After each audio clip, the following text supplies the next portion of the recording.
J'espère que tu vas bien. Ça fait quelques semaines que j'ai pas fait de live, donc ça me manquait de m'adresser à ma belle petite communauté. Et aujourd'hui, je suis fâchée. Je suis l'air d'une fille fâchée, mais tout se passe en dedans. Je suis une fille introvertie, ça se passe en dedans. Je suis frustrée. En fait, j'ai eu plusieurs conversations dans les derniers jours qui m'ont amené toujours au sujet qui génère de la frustration pour moi. Puis là, je me dis, crème, c'est le temps que j'en parle. Puis là, j'ai préparé un peu le live, puis à force d'y penser, ben ça monte en moi encore cette frustration-là. De là, l'énergie de frustration. Je m'explique. Donc, par où je commence? Est-ce que tu as déjà entendu tes proches te dire, puis que là, maintenant, en tant qu'adulte, tu les entends te répéter dans ta tête ou tu te le dis toi-même, contente-toi de ce que tu as. Pour qui tu te prends de vouloir plus? Nous autres, on est nés pour un petit pain.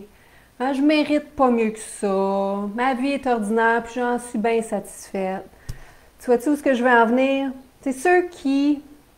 Ce qui me frustre, là, parce que j'ai été ça comme ça. J'ai été comme ça pendant plusieurs années. Puis là, vu que je m'en suis sortie, ceux qui, consciemment, décident de rester dans une vie ordinaire, morne, sans couleur, plate, sans plaisir, puis qui font dans leur souffrance, puis qui font le choix de rester là, mais ça me frustre, parce que je sais qu'on peut s'en sortir.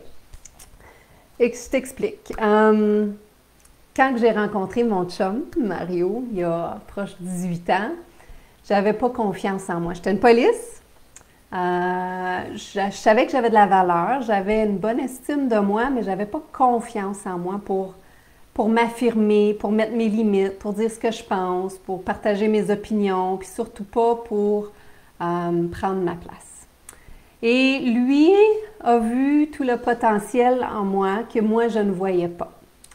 Et il a commencé à m'aider à me faire confiance. Donc, il venait me poser des questions. Qu'est-ce que tu en penses, toi? Puis, sans jugement, pour que je me sente confortable. Puis, il a été d'un soutien, je dirais, inconditionnel à tous mes projets. Qui fait que depuis, j'ai gagné beaucoup en confiance en lui. C'est sûr qu'il y a une partie qui m'appartient parce que j'ai fait beaucoup de travail sur moi. Mais maintenant, pas qu'il regrette. Il dit à la blague, ah, je regrette de t'avoir, de t'aider à prendre confiance en toi parce qu'il dit, jamais j'aurais pensé que tu m'aurais fait vivre tant de changements dans ta vie, tant d'émotions. Fait qu'il dit à la blague, mais j'en ai fait du chemin. Et je sais qu'on est capable, puis tout le monde peut le faire. Puis ça, c'est, comment on dit ça? Pas pathétique, c'est... Quand on entend ça souvent, puis ça ne veut plus rien dire, si moi je suis capable de le faire, toi aussi tu es capable de le faire. C'est vrai, c'est chiant à entendre, mais c'est vrai. Je ne suis pas une bébête à part pour avoir fait tout ce travail sur moi, puis d'avoir apporté ce changement-là. Quand j'ai rencontré mon chum, je me disais heureuse. Je me croyais sincèrement heureuse. Allô, je ne sais pas c'est qui m'écoute, mais tu peux écrire un petit coucou, ça me ferait plaisir. Alors, je te parle de ce qui cause ma frustration ces temps-ci. Donc, quand j'ai rencontré mon chum, je me croyais heureuse, je me disais heureuse. J'avais la job que j'avais toujours rêvé d'être dans la police, j'avais un super bon chum, on avait 2 enfants, on avait de l'argent pour voyager. Fait que je croyais que j'avais tout ce que je pouvais vouloir pour être heureuse. Ça, c'est sûr. J'étais un peu mêlée, j'étais un peu encore sur les émotions.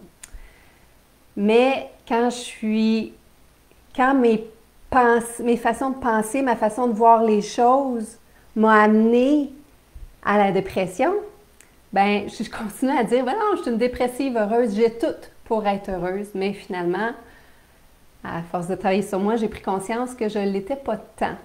En fait, je n'étais pas épanouie. Je n'étais pas moi-même à 100%. Et de là, j'ai commencé le travail sur moi-même pour faire face à mes peurs,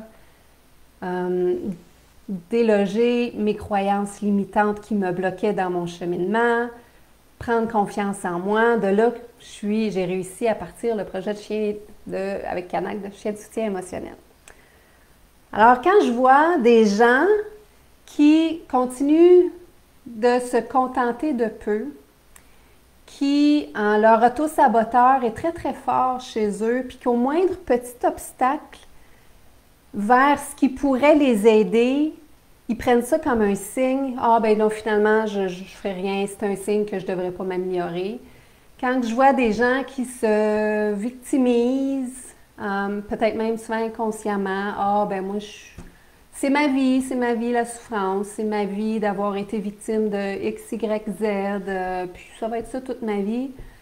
Ça me frustre parce que je sais que moi, je peux les aider, du moins une partie, je peux les aider à avancer puis à se sortir de leur vie ordinaire pour vivre une vie extraordinaire.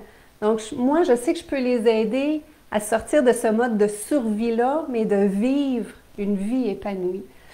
C'est ça qui me frustre. Puis, je sais qu'on ne peut pas aider du monde qui ne veut pas s'aider. Je sais que ceux qui me contactent puis finalement poursuivent pas leur chemin, et pas pour des considérations financières, là, mais parce qu'ils sont encore dans leur peur, parce que leur auto-saboteur est super fort. Ça me frustre, pas parce qu'ils disent non à moi, mais parce qu'elles se disent non à elles-mêmes.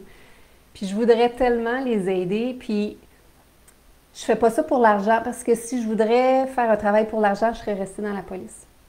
Mais je fais ça parce que je veux vraiment faire une différence dans la vie des gens. C'est ce qui me permet de m'épanouir puis de m'accomplir. Puis dans la police, je n'avais pas l'impression que je faisais cette différence-là. Mais là, en coaching, je vois vraiment, je suis témoin de l'évolution, de la transformation de mes coachés, puis c'est merveilleux. Fait que je le sais que je suis capable de faire ça, puis que c'est pas si compliqué que ça. Il faut juste prendre une décision. Il faut s'autoriser à avoir plus. Il faut se sortir de ces vieux patterns-là que, on est dans la moyenne, puis qu'on se contente de peu, puis comme je disais, né pour un petit pain, je mérite pas mieux que ça. Tu sais, je prends l'image de plein de monde au bas du mont Everest.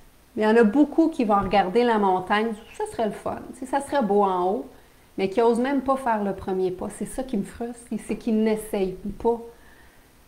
Moi, j'ai été cette personne-là qui a essayé.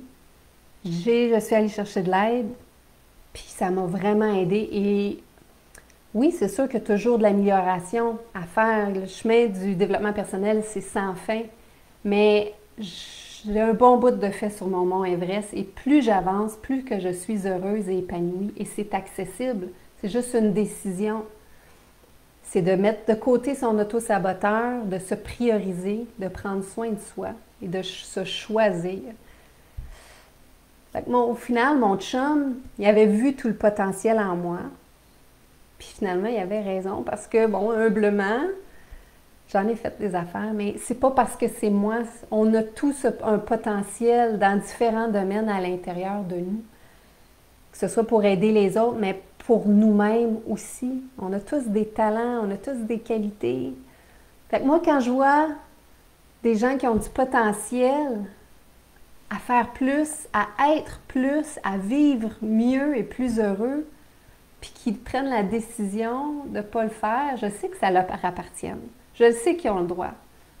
Mais ça me frustre. Ça me frustre parce que je sais que je serais capable. Fait que si des fois, tu communiques, si peut-être ça t'est arrivé ou ça va t'arriver, tu communiques avec moi, puis ça me fait super plaisir. Puis tu ressens un petit peu cette frustration-là dans mes propos, valide.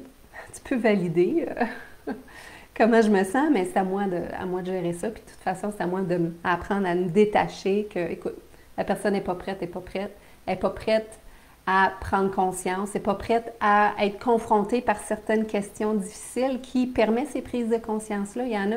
Parce que je sais, des fois, mes questions, c'est difficile, puis ça peut être confrontant, puis c'est toujours dans la bienveillance, toujours dans le plus grand respect et dans l'intention d'aider.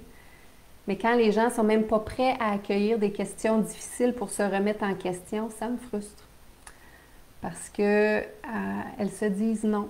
Elles ne s'autorisent pas une démarche pour apprendre à mieux s'aimer, à se sentir plus légère, à se sentir plus libre de leur peur, de leurs croyances, de leurs blocages. Fait que, voilà, je voulais te partager ma frustration. Laisse-moi un commentaire si ça te parle, si toi aussi ça te frustre. Si tu te reconnais là-dedans, tu peux m'écrire en privé aussi, si tu es prête à changer aussi. Je sais que c'est difficile de changer aussi, parce que des fois, il y a le conflit de loyauté. Si on arrive d'un milieu où ce que c'est des gens dans la moyenne, puis ils ont toujours vécu une vie dans la moyenne, et toi, tu veux t'autoriser à sortir de là, il y a un conflit de loyauté avec ta famille, parce que peut-être qu'ils vont dire, oh, regarde pour qui qu'elle se prend, elle. Puis ils vont vouloir t'attirer en bas de la montagne avec eux parce que c'est confrontant pour eux de voir que toi, tu t'autoriserais à vivre une vie plus heureuse, à te sentir mieux, alors qu'eux autres n'ont pas osé le faire. C'est confrontant, ça, il faut le savoir. Il y a le conflit, donc ça, c'est le conflit de loyauté qui peut nous empêcher aussi de s'autoriser à être mieux. Fait que voilà, sous le coup de l'émotion, j'ai fait ce live. Dis-moi si ça te parle et puis je te souhaite une très belle journée. Mais surtout, je te souhaite de t'autoriser à te remettre en question pour ne plus vivre une vie ordinaire et à vivre une vie extraordinaire. À t'autoriser à voir jusqu'où tu peux aller dans toutes tes capacités et tes compétences. C'est vraiment ça que je te souhaite. D'être ouverte à plus et de vouloir plus et de ne pas te contenter de ce que tu as. Voilà. Prends soin de toi. Bye bye.